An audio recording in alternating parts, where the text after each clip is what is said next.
الإسلام ديني ومحمدا رسول الله ويقيني.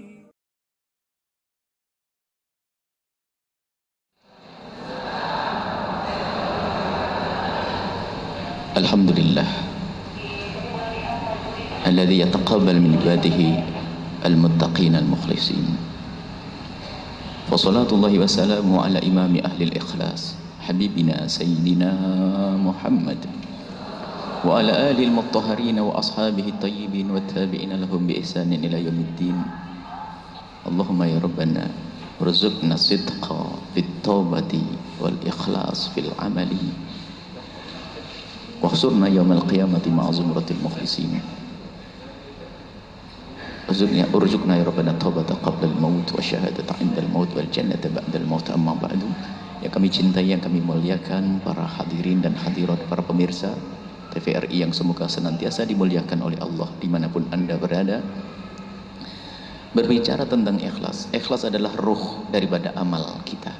Sebesar apapun amal yang dilakukan seorang hamba, jika tidak ada ikhlas maka tidak akan dilihat oleh Allah. Ikhlas adalah ruh daripada amal. Maka dari itu, seperti halnya kita berusaha memperbaiki amal lahir, maka jangan lupa kita memperbaiki amal batin, yaitu namanya ikhlas. Dan semua amal yang kita lakukan itu hanya ikhlaslah yang dia lakukan, dengan ikhlaslah yang diterima oleh Allah. Dan begitu pentingnya ikhlas, maka para ulama tidak lupa di saat mau mendidik para santrinya untuk menaik yang namanya niat di dalam hatinya.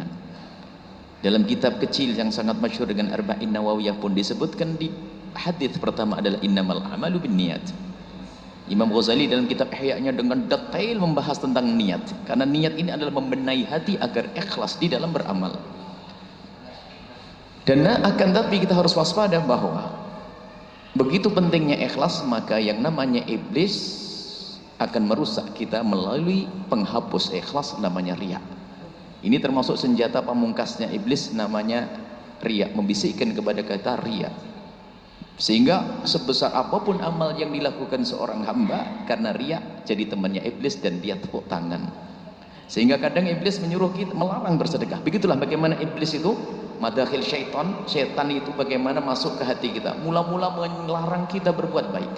Jangan bersedekah, jangan melakukan sholat, jangan. Akan tapi seorang hamba itu karena belajar ngaji, bertemu ustadz, bertemu guru, harus beramal baik agar begini, bangkitlah semangatnya untuk berbuat baik. Setan itu terpukul mundur, tapi dia setelah mundur ingat, biarkan dia beramal baik, kalau perlu aku pacu dia agar beramal baik. Ternyata datang kembali setan mengajari, sedekahlah yang banyak, sholatlah yang banyak, berbuatlah baik yang banyak. Tapi di balik itu setan membisikkan, kemudian setelah itu kau akan dipandang orang sebagai orang baik. Akhirnya orang tersebut diam-diam senang disanjung, dia adalah ahli puasa Senin Kamis 20 tahun, dia telah bersedekah 2 miliar, dan dia telah melakukan ibadah sholat setiap malam. Ada senang di dalam hatinya dengan sanjungan manusia. Itu namanya riya, dan riya adalah penghancur amal. Maka itu senjata pamungkasnya iblis. Setelah itu bertepuk tangan, biarpun 10 miliar yang disedekahkan, akan tapi ternyata dilakukan dengan riya, maka tidak ada apa-apanya di hadapan Allah, dan setan tepuk tangan. Nah ini adalah masalah ikhlas dan riya. Akan tapi yang harus kita waspadai bahwa yang namanya ikhlas adalah halus, dan yang namanya riya juga halus. Baik, lebih baik kita akan berbicara tentang penyakitnya dulu. Ya, boleh saya potong sedikit? Boleh, silahkan. Karena kelihatannya kita harus ikhlas, akan ada yang lewat sebentar lagi. Oh baik. Iya, baik, bisa tetap bersama kami di Indonesia Harmoni.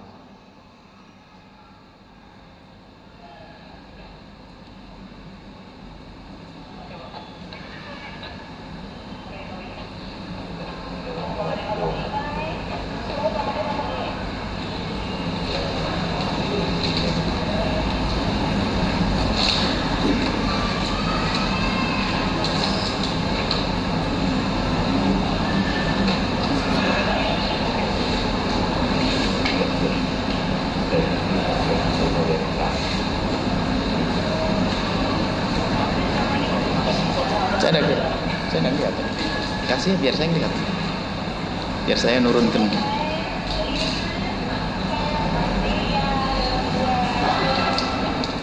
Ya, terima kasih pemirsa, ada masih bersama kami di Indonesia Harmoni. Saya punya temen lagi siang-siang kerja ngantuk. Saya tanya, Mas, kenapa ngantuk? Ya, habis tadi malam habis sholat tahajud sih, katanya begitu ya. Nah, apa ini termasuk sesuatu yang juga menjadi ria? Kita akan kembalikan. Silahkan Bu ya. Baik, ikhlas tidak ada. Namanya ikhlas adalah halus, seperti halnya riya halus. Riya tidak ada hubungannya dengan amal yang ditampakkan di depan manusia, bukan. Dan juga ikhlas tidak ada hubungannya dengan menyembunyikan amal. Coba, mungkin ada orang, misalnya seorang ustadz disuruh ceramah, kemudian ustadz itu misal, Anda tidak usah mencari, karena ini pembahasan riya dan ikhlas adalah, kalau ikhlas tunjuklah kepada orang lain, kalau riya tunjuk dirimu sendiri. Ini kaidah ya, jangan salah dulu. Kalau melihat orang lain, jangan sekali-kali engkau melihat kalau dia itu riya. Ini dilarang. Anda jangan menduga orang lain riya, karena riya adalah urusan hati. Gak ada orang tahu urusan riya.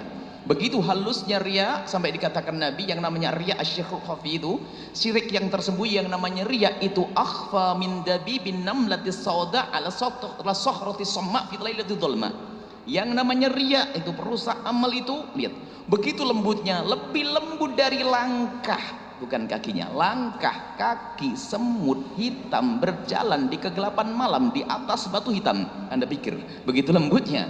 Jadi yang namanya riya sangat lembut dan lembut, lebih lembut dari langkah, lebih lembut dari langkah kaki semut hitam yang berjalan di kegelapan malam di atas batu hitam. Artinya orang tidak sadar tiba-tiba riya sudah masuk di dalam hatinya.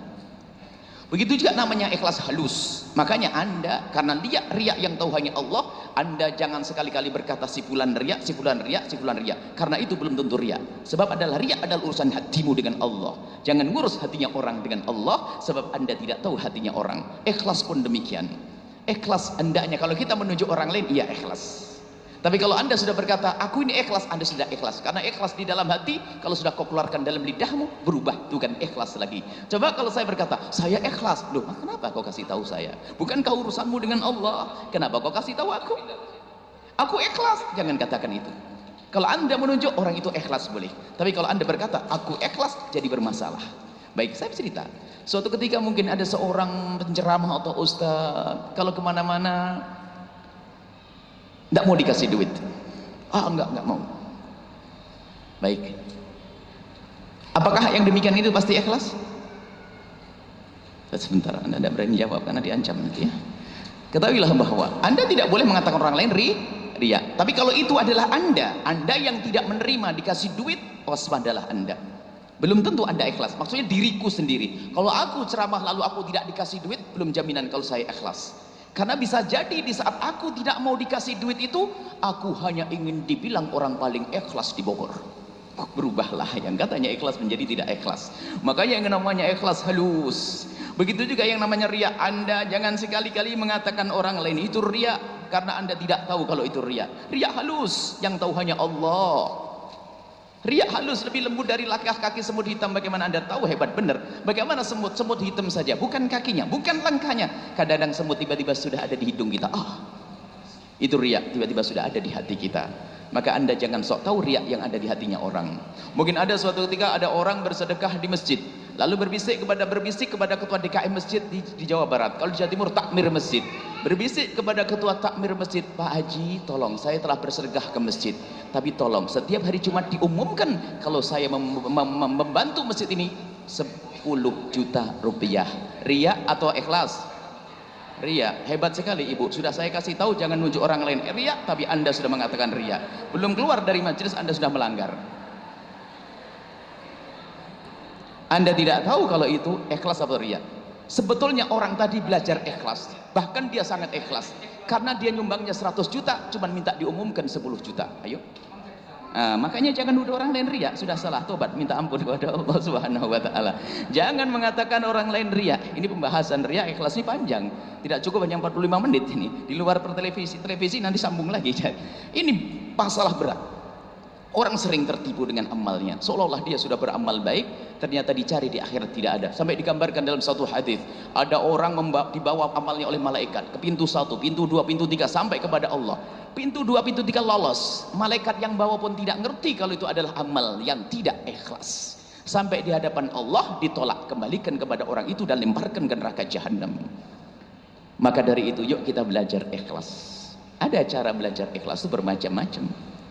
Kita belajar ikhlas dengan cara memerangi riya. Kalau Imam Ali bin Abi Thalib, beliau kalau bersedekah, ada sebagian orang begini loh ya. Sedekah sirri memang hebat, luar biasa. Cuman kadang-kadang sedekah sirri ini senjata bagi orang pelit. Kalau dia ada sedekah, ayo bangun masjid, bangun madrasah, sedekah omong-omong, sedekah sirri aja. Sebelum dia adalah orang pelit nomor 1 dia. Sebab kalau sedekah sirri kan tidak ada orang nagih lagi. Oh sedekah sirri nggak perlu terang-terangan. Sedekah kok ngomong sama orang. Nabi pun pernah mengajari bersedekahlah di depan orang, urus hatimu dengan Allah agar engkau dicontoh oleh orang lain. Jadi tidak jaminan ikhlas itu sedekah yang disembunyikan. Sebab bisa jadi sedekah disembunyikan itu adalah kalimat ini senjatanya orang kikir dan orang pelit. Setiap dimintai bantuan sedekah, ibu sedekah kan tidak boleh terang-terangan. Memang dia tidak pernah sedekah, maka tidak terang di hadapan Allah, tidak di hadapan manusia. Ini problem. Maka urusan sedekah sembunyi atau terang-terangan ini bukan jaminan itu ikhlas atau tidak ikhlas. Tapi ikhlas adalah urusanmu dengan Allah Subhanahu wa taala. Imam Ali bin Abi Thalib, beliau kalau bersedekah itu mensiasati sedekahnya. Sebab tidak ngerti kira-kira mana sedekah yang bakal diterima dan mana yang tidak diterima. Maka kalau dapat duit dibagi 3, kalau dapat rezeki dibagi 3. Caranya sedekah di malam hari 1/4, di siang hari 1/4, terang-terangan 1/4, sembunyi 1/4. Disebutkan sampai di sanjung Al-Quran, alladzina yunfiquna bil-laili wan-nahari sirran wa alaniyatan. Itulah orang yang hebat. Yang dicari adalah gimana, takut ini tidak diterima, semoga yang satu diterima, ini tidak terima, satu terima. Jadi yufikun bil-laili, di malam hari dia bersedekah, siang hari bersedekah, sirran sembunyi sedekah, terang-terangan sedekah. Maka lengkapilah cara ini. Jangan sok bersedekah sembunyi terus padahal memang kita adalah orang cikir. Dan jangan terang-terangan semuanya. Ternyata apa? Untuk menjadikan ikhlas sedekah terang-terangan adalah dengan sedekah sembunyi.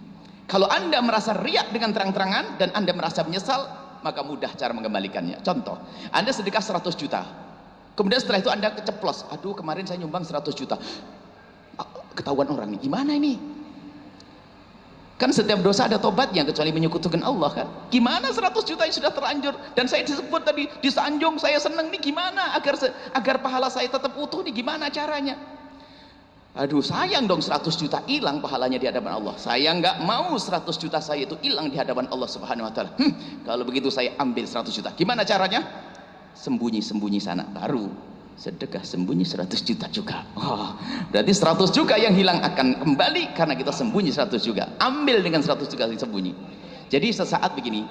Jadi orang memerangi riya itu adalah tidak harus menyembunyikan amal. Kadang harus menampakkan amal. Ini coba, ada seorang bismillahirrahmanirrahim sholat di masjid, Allahu Akbar, sholat sunat. Setelah berdiri, Allahu Akbar, sholat lagi. Setelah itu berdiri, Allahu Akbar, sholat lagi. Terang-terang biar lihat orang kalau ada yang lihat kurang keras berarti takbir saya. Allahu Akbar, lebih keras lagi. Riya atau ikhlas? Tidak berani ngomong sudah. Kalau sudah keceblos sekali, mau 2 kali keterlaluan. Bisa jadi orang itu telah belajar ikhlas. Gimana cara belajar ikhlas? Kok sholat ditampakkan di orang? Dia sholat di depan orang 10 rakaat sengaja. Pak Haji, saya biasanya kalau sebelum pulang itu saya sholat 10 rakaat kok, biar diketahui orang nggak apa-apa. Allah gua 10 rakaat. Tapi kalau sudah sampai di rumah, dirinya hawa nafsunya dihantam 20 rakaat di rumah, di kamar yang sempit, sama istrinya pun nggak boleh tahu. Ceklek kunci pintu, ceklek. Pamitan tidur, nih ma mau tidur dulu nih, tak taunya 20 rakaat. Itulah orang belajar ikhlas. Makanya ingat, urusan ikhlas, urusan riya adalah sangat tersembunyi. Jangan Anda menuduh orang lain riya. Begitu sebaliknya, kalau urusan ikhlas tunjukkan ke orang lain, jangan tunjukkan kepada diri sendiri. Kemudian kalau kita lanjutkan, ini pelajaran penting sekali. Karena apa? Kita selama ini memang kita perlu menghitung-hitung amal kita. Bukan menghitung amal kita agar disanjung. Ada yang namanya riya, bentar dulu. Ada riya, ada ujub, ada ikhlas. Iya, kita tahan dulu Bu ya, sedikit. Baik. Ya. Masya Allah. Hal yang sangat mendasar tadi seperti yang saya dapatkan dari Bu Yati sebenarnya sederhana. Malaikat tadi sampai nggak tahu kalau berbuat itu ikhlas atau tidak ya, Bu ya. Masya Allah, malaikat yang nyatet nggak tahu Bu, ini ikhlas atau enggak, malaikat mah nyatet aja. Ikhlas kayak ternyata Allah Subhanahu Wa Taala yang menilainya sendiri. Masya Allah, ini benar-benar sesuatu yang sangat berarti dan halus sekali. Nah, bagaimana kelanjutannya? Tetap bersama kami di Indonesia Harmoni.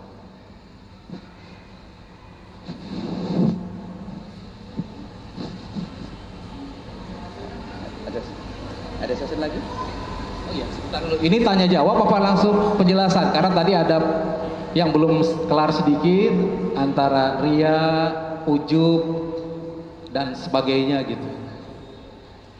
Dijelasin dikit lagi kali ya, habis itu bertanya. Sebentar, sudah ada yang siap nanya? Mohon FD.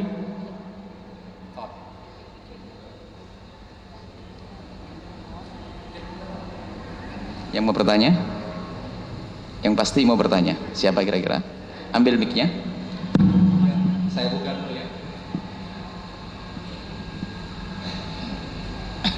Ya baik, nanti supaya kelihatannya seru, ini kan tontonan gitu ya. Jadi kalau siapa yang mau bertanya, tepuk tangan aja. Kalau nggak nanya kan udah ditentuin. Ini